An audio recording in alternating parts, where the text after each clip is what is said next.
G'day. I took my final F1 photo about 2.5 hours ago out at the Abu Dhabi track, packed all my cameras away, came back to the hotel. I've just had a shower, packed my suitcases, and now I'm going to head off to Dubai by road, about 80 minutes, to take my final flight of the year. And I can't tell you how happy I am to say that. I'm heading back to Perth in Western Australia. I'm going to get on this flight. It's an Emirates 777. There'll be about, I'm guessing, 25 people on the flight. And it's about a 10, 11 hour flight to Perth. And when I get there, all of us on that flight get onto a bus and we go to a hotel. We don't know what hotel we're going to until we get to Perth. So come with me on my final adventure of 2021.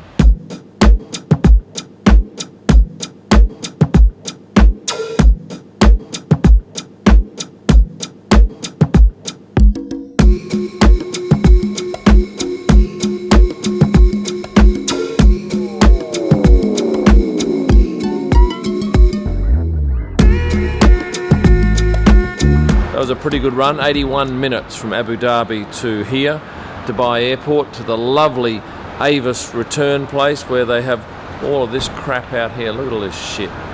This is the last time I have to put all this stuff on a plane.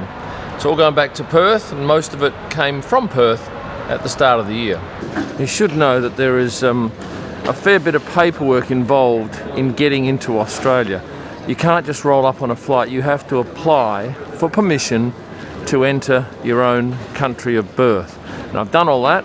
I've got 2 sets of QR codes. I've got my ticket. I've got a PCR test. So I think I'll be fine. It just remains to be seen as to how long it takes. Hello. I'm going to this country, Australia. Checking in, they asked to see my PCR test. They also wanted to see one of the 2 codes I've got. 2 bags checked through to Perth, and they also asked what vaccinations I'd had, and I explained 2 of Pfizer and 1 of Johnson. There was some doubt that I'd be able to get a flight back into Australia, but I booked this one 9 months ago, and they've changed it a couple of times since, but it appears that with this boarding pass, I'm on the flight. The check-in experience here is quite nice. It's not as good as, say, in Singapore, where you actually sit down at a lounge and get checked in, but it's still lovely. You've got the blue carpet for the business, you've got the red carpet down here for first class. Very quiet, and I guess that's partly because of COVID. Now let's continue further through immigration. Well, that was great going through immigration. All you do is look at this little camera and then hold your passport face down on a scanner, no human involved, and you're through in, I'm thinking 80 seconds. So I'm going out of gate A2, and that requires a train journey. It's only a couple of minutes to the other terminal. This is a great airport for duty free. In terms of watches, they've even got a Rolex dealership here, although hardly any watches. They've got IWC, Baume & Mercier, Hublot, Panerai, Bulgari, Jaeger-LeCoultre. They've even got Scuderia Ferrari watches. Look how quiet this is. There's no one here. This is normally peak hour. I'm not complaining, it's just an observation. Anyway, let's go upstairs and have something to eat. Good morning to you, sir. I'm so glad to be here, and I'm so hungry.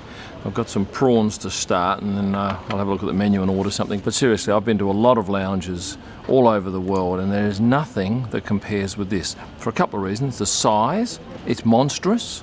The food, it's cooked to order.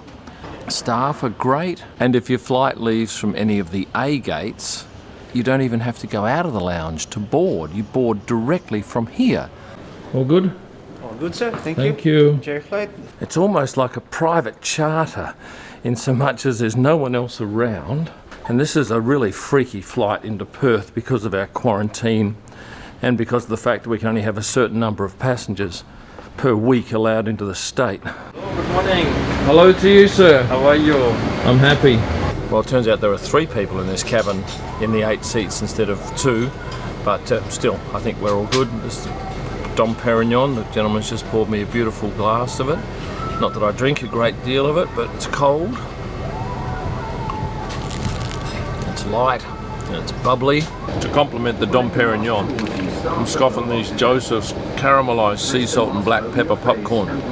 Fantastic. I'm very happy to be finally heading back home, and I'm going to go for a walk through the cabin in a minute and find out how many people there are on this flight. It'll be very interesting.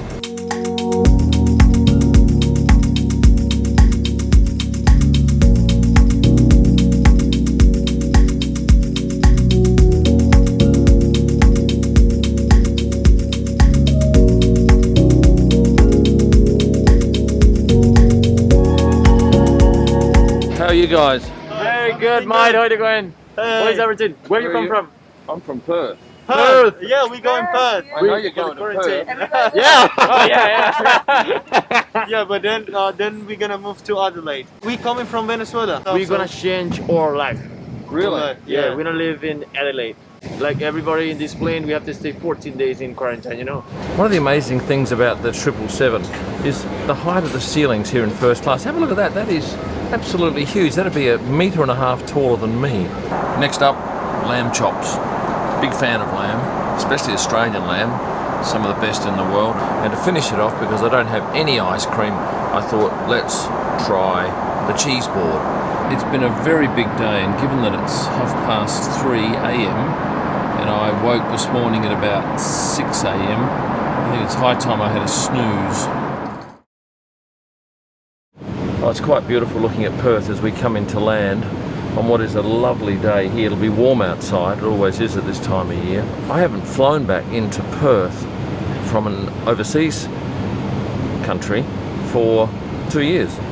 I did take a flight from Melbourne to Perth after the Australian GP of 2020, and it struck me when I got this form I had to fill out. This is a form that everyone coming into Australia has to fill out, and it's so much information. They want to know if you've got any prohibited items, how much alcohol or tobacco products you've got. They want to know if you've got any meat, poultry or fish. Have you got any soil on the bottom of your shoes? Have you been to any farms? Were you in Africa, South, Central America or the Caribbean in the last 6 days? I can't remember any other country this year that's asked for this level of information. I left here 288 days ago, and returning today I did not get sick one day while I was away, and I'm very thankful to be back, and thankful to have had you along with me for some of my journey, if not all of it. What a lovely feeling this is. I've landed back in my country. I know, how exciting! Hello. So is everybody well on board? Yes, So no sick passengers? we And made what lots of announcements and asked them. Everybody said no. wonderful. So is everybody sitting down? Because I need to hand out sitting I down. make sure they all sit Because I down. need to hand out rations. So the health officials have come on the plane now and told everyone to seat, and they're going to come down and give us some information, I think. At the moment, all the crew are filling out their paperwork. There's nobody in the airport. It's really calm and quiet. I wouldn't have thought there'd be another international flight coming in at this time. And there's only 25 of us here to clear customs, immigration and get onto a bus. How about this? This is the duty-free arrival store, and all of the merchandise is behind these red extender fences. And there's no staff. And I don't know how long it's been like this, but I kind of figure it's been like this since COVID closed down the joint. Isn't it freaky? It's like the end of the world. There were 25 people on their flight, and we're split up between two buses.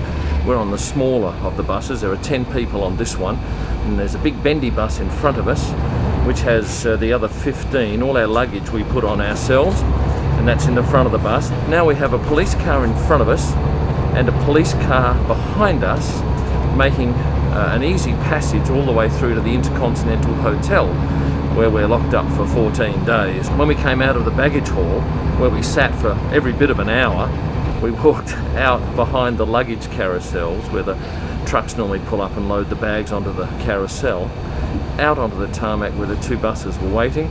When we exited the airport, we left from gate 14, and now we're into the general population.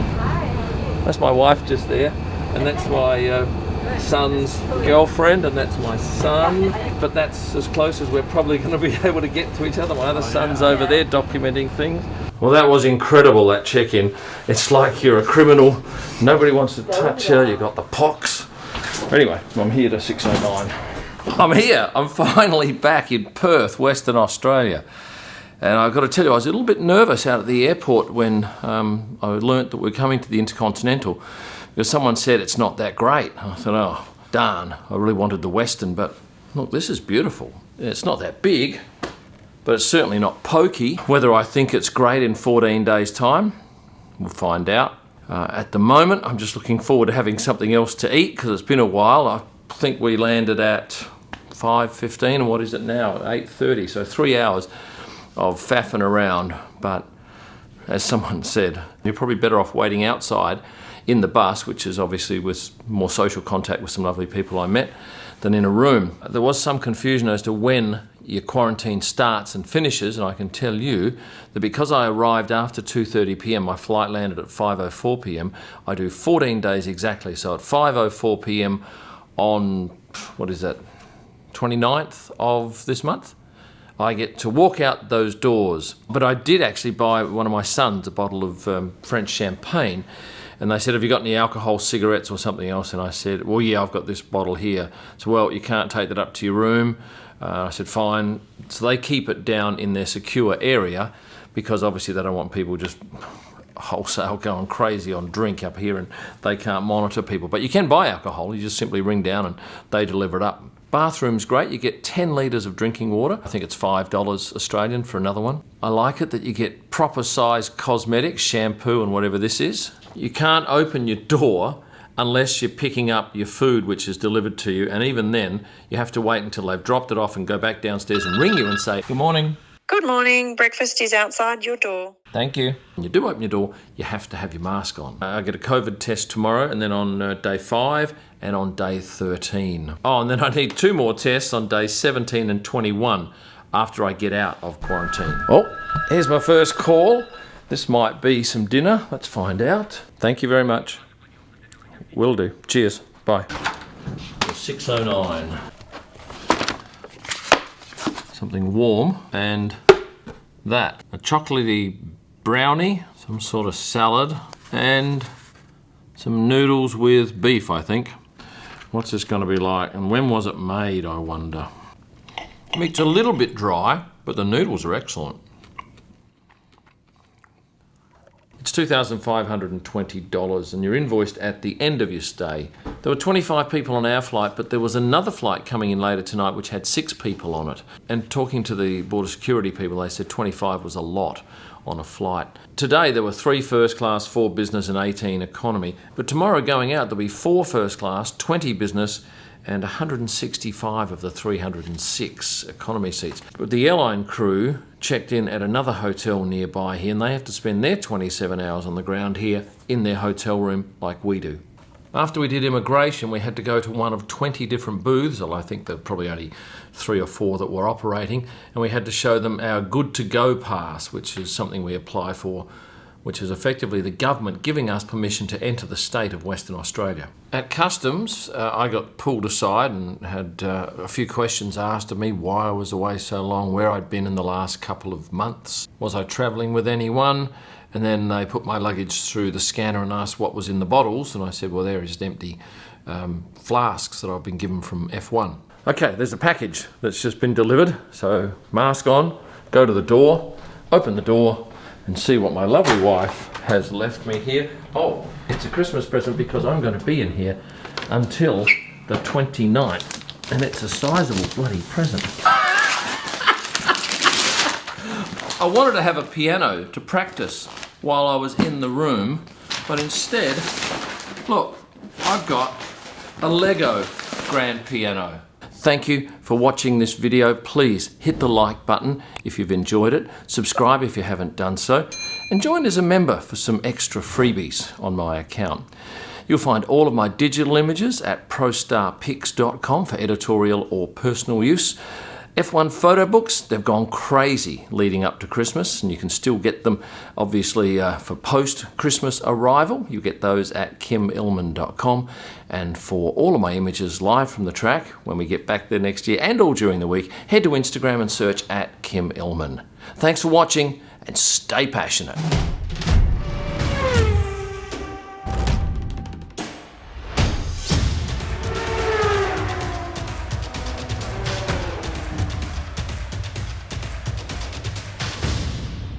And if you like